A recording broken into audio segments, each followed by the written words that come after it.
App ഇപ്പം trial റണ്ണിലാണ്. ഇതുവരെ ഏകദേശം 280 അടുപ്പിച്ച് കേസുകൾ ഡീൽ ചെയ്തിട്ടുണ്ട്. ഒരു പുരുഷൻ കള്ളക്കേസിൽ നമ്മൾ രക്ഷപ്പെടുമ്പോൾ എത്ര സ്ത്രീകളാണ് അവിടെ സന്തോഷിക്കപ്പെടുന്നത്? എല്ലാവരും വിചാരിക്കുന്നത് മിഷൻ മെൻസ് കമ്മീഷൻ എന്ന് പറയുന്നത് സ്ത്രീകൾക്ക് എതിരാണെന്നാണ്. ഒരിക്കലും അല്ല. നമ്മൾക്ക് പുരുഷന്മാരുടെ ഒരുപാട് കംപ്ലൈന്റ്സ് വരാറുണ്ട്, സ്ത്രീകളുടെയും വരാറുണ്ട്.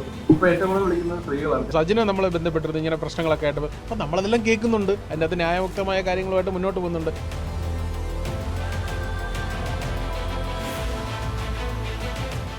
നമസ്കാരം. കഴിഞ്ഞ ജനുവരി മാസത്തിലാണ് പുരുഷ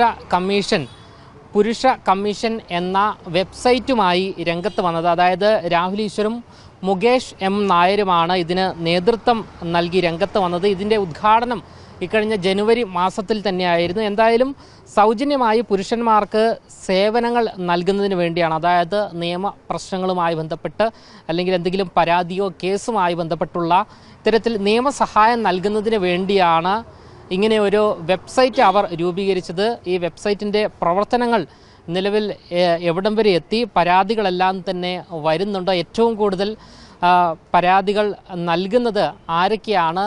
ഈ ഒരു വെബ്സൈറ്റിലേക്ക് സ്ത്രീകൾ ഉൾപ്പെടെ പരാതി നൽകുന്നുണ്ട് എന്നുള്ള റിപ്പോർട്ടുകളാണ് നമുക്ക് ലഭിക്കുന്നത്. ഈ ഒരു സാഹചര്യത്തിൽ ഇന്ന് മറുനാടനോട് പ്രതികരിക്കുകയാണ് മെൻസ് കമ്മീഷൻ്റെ ഭാരവാഹിയായ ശ്രീ രാഹുൽ ഈശ്വർ തന്നെ. ആ ആപ്പ് അടക്കമുള്ള കാര്യങ്ങളുണ്ട്. ആപ്പ് ഇപ്പം ട്രയൽ റണ്ണിലാണ്. ഞങ്ങൾ 2 പേരെ ഹെൽപ്പ് ലൈനിലായിട്ട് വെച്ചിട്ടുണ്ട്. ഇതുവരെ ഏകദേശം 280 അടുപ്പിച്ച് കേസുകൾ ഡീൽ ചെയ്തിട്ടുണ്ട്. കൗൺസിലിങ്ങിന്, സൈക്കോളജിയും കൗൺസിലിങ്ങിനും വിടേണ്ടത് അതിനും, ലീഗൽ വിടേണ്ടത് അതിനുമുണ്ട്. അവർക്ക് ഒരു സെഷൻ ഫ്രീ ആയി കൊടുക്കുന്നുണ്ട്. ബാക്കി സെഷൻ അത് ചിലവാക്കുന്ന ആൾക്കാർക്ക് വളരെ മിനിമൽ ഒരു റേറ്റിലും പോകുന്നുണ്ട്. ഇതാണ് ഇതിൽ സ്ത്രീകളുടെ പരാതി എത്തുന്നുണ്ട്. അല്ല, സ്ത്രീകളും ഒരുപാട്. ഇപ്പോൾ കഴിഞ്ഞ ദിവസം ഇപ്പോൾ സജിനെ നമ്മളെ ബന്ധപ്പെട്ടിരുന്നത് ഇങ്ങനെ പ്രശ്നങ്ങളൊക്കെ ആയിട്ട് അപ്പം നമ്മളതെല്ലാം കേൾക്കുന്നുണ്ട്. അതിൻ്റെ അത് ന്യായമുക്തമായ കാര്യങ്ങളുമായിട്ട് മുന്നോട്ട് പോകുന്നുണ്ട്. ഒരുപാട് സ്ത്രീകളുമായിട്ട് അവർക്കും ഇതുപോലുള്ള പ്രശ്നങ്ങൾ വരാറുണ്ടല്ലോ. ചേട്ടാ എന്ത് ചെയ്യണം, നമ്മളൊന്ന് സപ്പോർട്ട് ചെയ്യാമോ, ഒരു കൗൺസിലിംഗ് തരാൻ സഹായിക്കാമോ? അവർക്ക് വനിതാ കമ്മീഷനൊക്കെ ഉണ്ടെങ്കിലും വനിതാ കമ്മീഷൻ അങ്ങനത്തെ ഒരു സിസ്റ്റം ഇല്ല.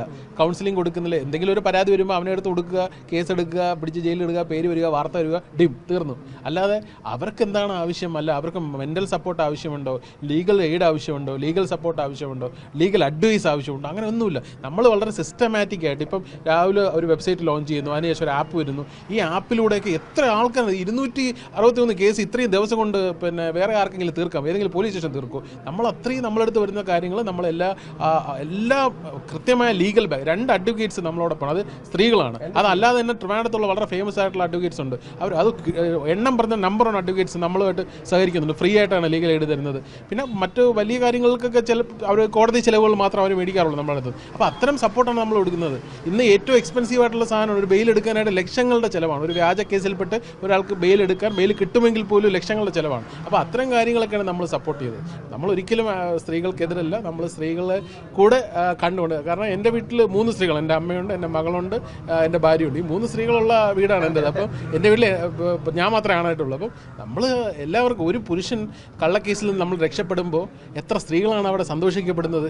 എൻ്റെ കേസിൽ നിന്ന് ഞാൻ നിരപരാധിയാണെന്ന് കോടതിയിലും പോലീസിലും തെളിഞ്ഞപ്പോൾ എൻ്റെ വീട്ടിൽ 3 സ്ത്രീകളും, ആ കുടുംബത്തിലുള്ള എത്ര സ്ത്രീകൾക്കാണ് അതിൻ്റെ ഒരു ഐഡന്റിറ്റി അടക്കം പുറത്ത് വന്നിരുന്നത്. എൻ്റെ ഐഡന്റിറ്റി അടക്കം പുറത്തു വന്നത്. എനിക്ക് അതുകൊണ്ട് ഒരുപാട് വിഷമം ഉണ്ടായി. പക്ഷേ ഡാമേജ് എന്തോ ഭാഗ്യത്തിന്, കാരണം ആൾക്കാർ പലർക്കും അത് വിശ്വസിക്കാൻ അതീതമായതുകൊണ്ട് എനിക്കുണ്ടാവേണ്ടിരുന്ന പ്രൊമോഷൻസോ അല്ലെങ്കിൽ അങ്ങനെയുള്ള ഉദ്ഘാടനങ്ങളോ ഒന്നും അത് ബാധിച്ചില്ല. പക്ഷേ എങ്കിൽ കൂടിയും പറഞ്ഞില്ലേ, വിവാദം ഉണ്ടായി. ഒരു സ്കൂൾ പ്രവേശനോത്സവത്തിൽ പോയി പങ്കെടുത്തപ്പോൾ അത് വലിയ വിവാദമായി. അടുത്ത വർഷം ഇപ്പോൾ കേസൊക്കെ തീർന്നതിന് ശേഷം വീണ്ടും ഒരു സ്കൂൾ പ്രവേശനത്തിൽ പങ്കെടുത്തപ്പോൾ അതൊരു വാർത്ത പോലും ആയില്ല. അല്ല, ഒരു കാര്യമേ, എന്തുകൊണ്ടാണ് മുകേഷിനെ എനിക്കിഷ്ടവും മുകേഷിനെ പല സ്ഥലങ്ങളിലും ഞാൻ ചർച്ചകളിൽ പോകുമ്പോഴും ഹൈലൈറ്റ് ചെയ്യുന്നത്, മുകേഷ് ഒരു പോരാളിയായി നിന്ന്, അതിജീവിതനായി നിന്ന് ഫൈറ്റ് ചെയ്ത് വിജയിച്ചു. പല ആൾക്കാർക്കും അത് പറ്റാറില്ല. ഒരുപക്ഷെ മുകേഷിൻ്റെ കേസിൽ പോക്സോ ചാർജ് എടുത്ത് കളയുന്ന വേഗത്തിൽ കേരളത്തിൽ ആദ്യമായിട്ടായിരിക്കും ഒരു കേസ് മാറ്റുന്നത്.